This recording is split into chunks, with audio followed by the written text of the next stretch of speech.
Hey guys, good morning and welcome to another episode of Behind the Closed Doors. And as you know, Behind the Closed Doors is actually a sort of a vlog, but mostly it's behind the scenes during the workshops. And the reason I do this is because we get so many questions from you guys like, what do you do during a workshop? So I thought like, you know what, why not do a sort of behind the scenes video, but give you a little bit of an explanation of why I do the workshop and what we do during the workshops. And if you pay attention, you of course see the lighting setups, you get a little bit of an explanation and you see the end results. Now, I have to stress that this is the vlog, so it's not an instructional video. For the instructional videos, which go way more in depth, just visit the link below and you can download the videos. They're commercial products, but you support our work by doing that. So, today it's the workshop small flash, small strobes, speed lights, the magic of the small strobe, whatever you want to call it. But it's all about these small speed lights. And in all honesty, the speed light is very, very versatile. You can do a lot with it. And most of all, what people don't realize is that light is light. It's all about how you control that lighting, what you do with your lighting, and of course, your creativity. So, a lot of people ask me like, hey Frank, the modifiers you use. Well, by now you should probably know I'm a huge fan of the Rogue Expo Imaging products, and especially this one. Now, this is actually, it's the signature Frank Doorhoff flash bender, and I got into contact with Expo Imaging many years ago, and I actually started out by using the standard, I did use the bigger one, but the standard flash bender, and they had a wide surface. And by talking to them, they actually asked me like, hey Frank, what would you like? And at that point they had these inlays and they were silver. And I always used that silver inlay. The problem was, it was always on there and it was an added feature. So that means that you had to put it on and it made the flash bender extra thick. You had problems when you took it off, maybe you lose it or you forget it. So I just told them like, why not make a silver flash bender? And they actually came up with a way better idea. They sent me some product samples and we actually ended up with this one. And this is called a soft silver. Now, what does the flash bender do? In essence, it's a really, really cool thought out device. And it's not that difficult to operate. You just connect it to your strobe with these little things. And from then on, you can literally just bend your light. So you can literally bend the flash bender any way you want. And one of the main biggest advantages, if you use a flash bender or any other device like this, and you mount it on your strobe, all your light will actually just go up to the ceiling and it will bounce off, of course, but not that much. By using a flash bender and just simply putting these down, you already have some sort of steering of your light.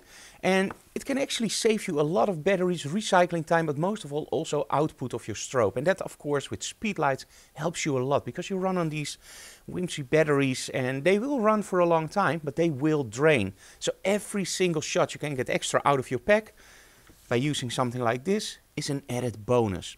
The other thing that I really like about these is actually that you can be more creative with it. For example, you can, you can bend it into a snoot. Now, of course, at this moment it won't work, but let me just do it very quickly here. So there's Velcro everywhere, so you can just bend it into a snoot very quickly. And there you go. Now, I use this a lot on trade shows to show people like, hey, I can really pinpoint somebody in the audience, and it just gives you another flexibility. And of course, you know, I love grids, right? And I love strip lights. Well, no problem at all. They also have an attachment where you can make it into a strip light. You can easily remove this and then you have a normal flash bender. So that's why I'm a huge fan of those flash benders. Okay, so which strobes are we going to use today? Now, the strobes I'm using are actually photic strobes. We're using the Mitros Plus, and the Mitros Plus is a very affordable strobe, but most of all it already has the the receiver inside, so you don't need an extra receiver. Now in the old days, for example, you have something like this on your stand, then you put the strobe on, and in all honesty, extra batteries, and another point where you can actually just drop your strobe. So by having that transmitter inside the strobe really helps out and it makes your work just a lot more easier. And they're pretty powerful and, well, they work like a charm. When I'm shooting ETTL and doing all the exposure compensation stuff, I'm using the Odin. So this is the photics trigger. And as soon as I start working with the students, I will actually switch over to manual mode. Now, don't get me wrong, I love ETTL and it's very good in certain situations, but most of all, using a camera and strobe on manual mode just gives you way more flexibility, but most of all, continuity. With ETTL, if you walk around your model, it will constantly try to adjust for 18% gray. And it means that you're constantly hanging on that 18% gray, and it can make your image sometimes a little bit overexposed, a little bit underexposed, and sometimes it just goes completely wrong. For example, a white model in a white dress against a white wall. That doesn't work. So, what do I use during the photo shoot? Well, there's one thing. We of course have students that have Canon, Nikon, Fuji, Sony. So you need a system where I don't have to set up for every single camera system. And that's where these come in. So this is the Odin. So this is the trigger, the receiver and the trigger. But they also have another system, also from Photix, and it's actually called the Strato 2.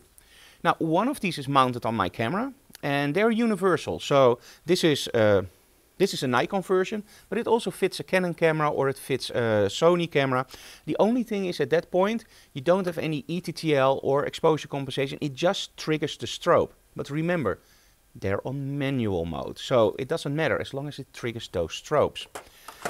And the cool thing again about these Mitroses, there we go again, is that in the menu you can actually set it up for the Odin or the Strato 2. So it's really versatile, and I can literally just switch over the trigger to one of the attendees of the workshop. Here you can shoot, and I don't have to make different setups for Canon, Nikon and Fuji. And in the past that really took away a lot of time from the workshop. So we're waiting for the students to arrive, and of course our model. And who's our model today? Joke. Joke. So today we have Joke. And we always start the workshop with a Q&A. In the Q&A the students can ask whatever they want, and those questions I will answer directly or will incorporate it into the workshop. So if you like what we do, subscribe to our channel, leave comments below, smash that like button, but most of all also hit that little bell so you get a notification when we upload something new. And if you really want to support us, join our Patreon. I will leave the link below. You get portfolio reviews, you get the bed phone where you can get into direct contact with me if you have any questions, and of course you can have a lot of discussions with your fellow Patreons, and we really like you guys on Patreon. And of course you get behind the scenes photos which we take during the workshops and during the week what we do. We don't put them on social media, only on Patreon. You can already be a Patreon for $1 a month, so head on over to Patreon. I will leave the link below. We're ready for the workshop. Let's go and enjoy today's episode of Behind the Closed Doors.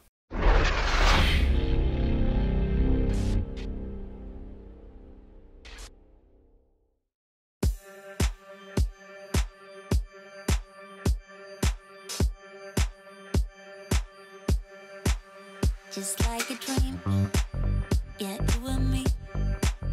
Can't help but feel it's so unreal. Stay high with you. Your silhouette makes me forget all of my fears. Just disappeared when I'm with you. Ooh, ooh, ooh, I give you a taste. Now when you with me, you can have your cake. Just let me like you do. Oh, let me like you do. All I ever wanted, someone like you that would love me like you do. Dreams of being haunted, you're my ghost, yeah. Come on, love me like you do. I'm giving you the best, boy, the best you'll ever see, and you can have it all. Now give me yours and be the best that you can be, then you can have it all. Okay, in the first setup I mostly explained to the attendees what you can do with your bare strobe, so that you can zoom to make the beam narrower, that you can actually just use angles, and most of all what ETTL does and what it doesn't do. And ETTL is great, of course. You can move your strobe around, it will adjust constantly, but as soon as you get more difficult lighting setup, so let's say for example a really strong accent light, or you use very dark shadows, then ETTL can mess up a little bit because it tries to make everything 18% gray. So that's where the first part of the workshop was about.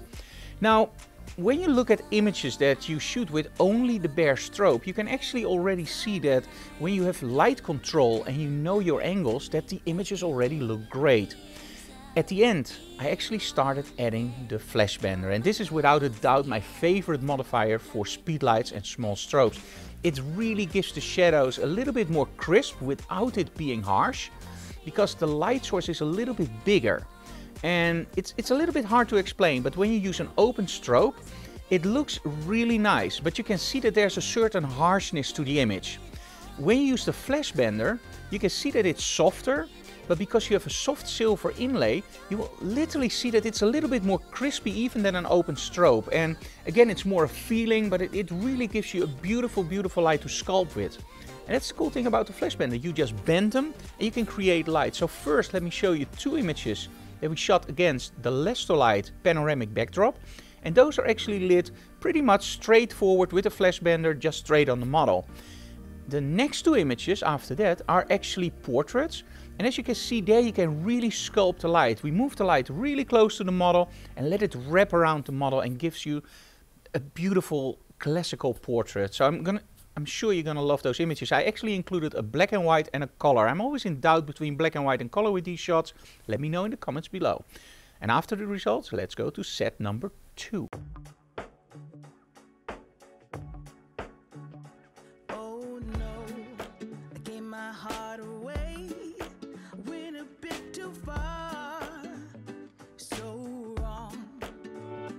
Oh no, open up my soul, but babe, how could I know you're cold?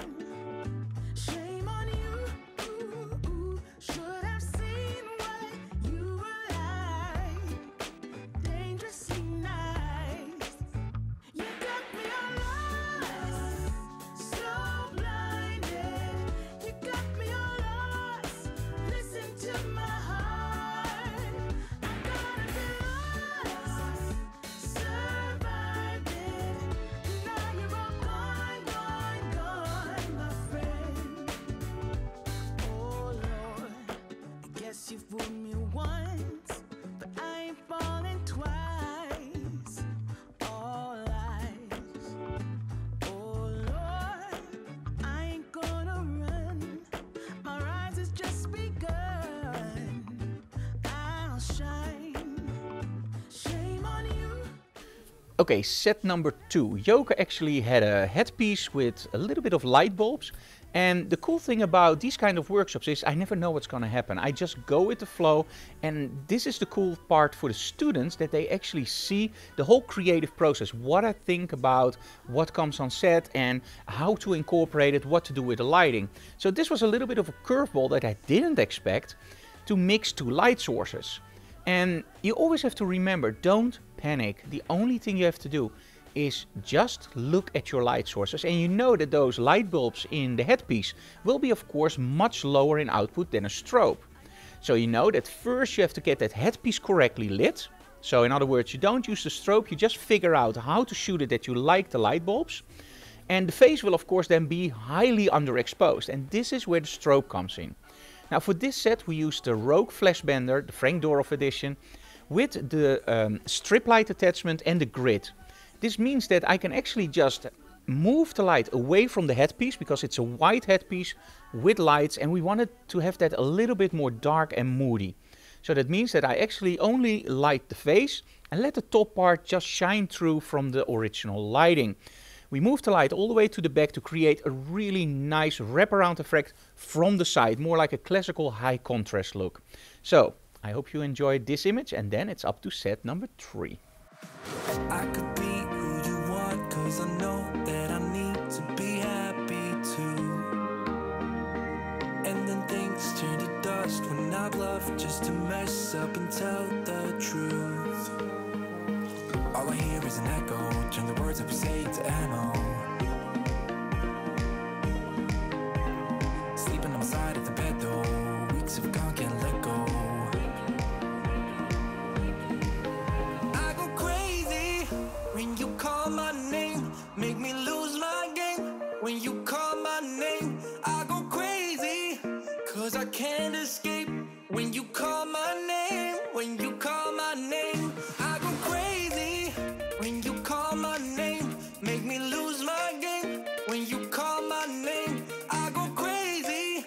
'Cause I can't escape when you call my name, when you call my name. For set number 3, I got the question, hey, what can you do with, for example, a little bit of backlighting and, for example, Rembrandt lighting and a chair? And I was going like, why not throw all those together?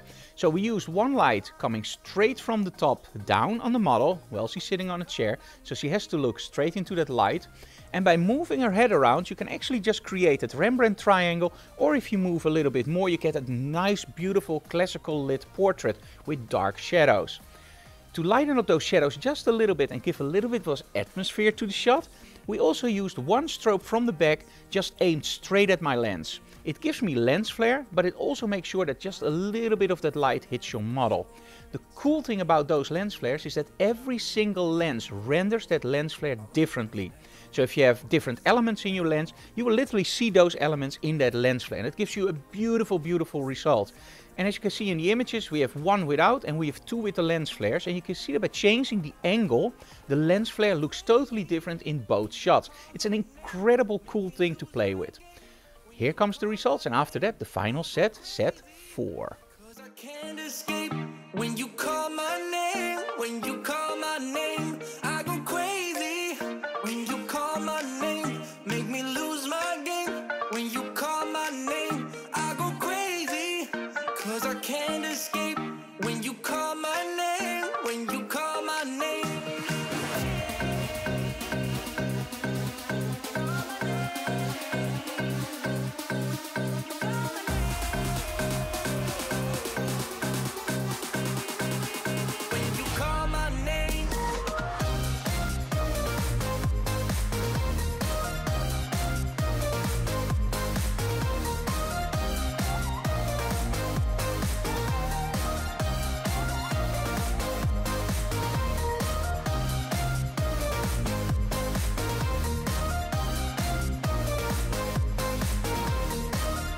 Okay, set 4 is a tricky one. What we used is a strip light and a blue gel. The blue gel is also, of course, a Rogue Expo Imaging product. Now, the thing is, normally what you might expect is one light from this side and, for example, the blue gel from that side. However, what is way cooler is to combine those two into one. So we placed the model against the backdrop, against the wall. And we placed our strip light straight on the model, making it a normal lit scene. Now, by using a blue gel on the opposite side, so this is the strip light, and the blue gel is actually doing this, it's aimed towards me, but because we use the zoom on the strobe to make it a little bit more wider, it also hits the model. If it's too much, we just use the zoom to narrow that that beam of light, so it makes it a little bit more easy to control. Now, of course, you can do the same thing with big strobes.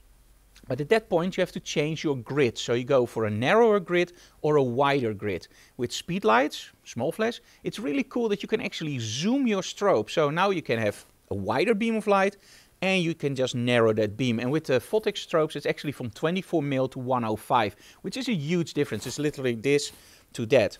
So at one point when you like the effect, we just moved it a little bit forward and back. At one point we got it, and then just use the angle a little bit to have a little bit more blue on the model or a little bit more blue towards the camera. It's a tricky setup. This is really, really tricky to do. On the other hand, it's really simple, but if you want the results that are cool, it's really tricky to do because just a little bit of change made a huge difference in the image. So easy setup, really tricky to get the result that you really want. But hey, that's the challenge, right? I love that in workshops. Hey guys, that was it for today. If you like what we do, subscribe to our channel, leave comments below, and of course smash that like button, but most of all hit that bell so you get a notification. But the most important thing for us is you guys tell other people about our channel. Share these videos for the very simple reason we want to grow our channel, we want to grow bigger, and well, I get a lot of emails that you guys love our content. If you want more, let me know, and of course share, because the more we get shares on our videos, the bigger we can grow our channel. And of course, if you really want to support our work, check out our Patreon website. It's really, really cool. We show all the backstage images, the lighting setups, and people can talk with each other. And we do a portfolio review every month for somebody with a video where I literally retouch their images how I would do it. It's more like an instructional thing. It's not like, hey, you do it wrong. No, it's more like, I would do it this way. And a lot of the tips you can incorporate in your own work. So the Patreon site is really cool to check out. Next week, On Saturday there will be a new workshop. On Friday there is no workshop. And there's something else happening next week. And we're probably going to film that too for Behind the Closed Doors. It has something to do with Batman and guitars. It's going to be awesome. Thank you so very much for watching, guys, and see you again next time. Bye-bye. Oh no, I gave my heart away.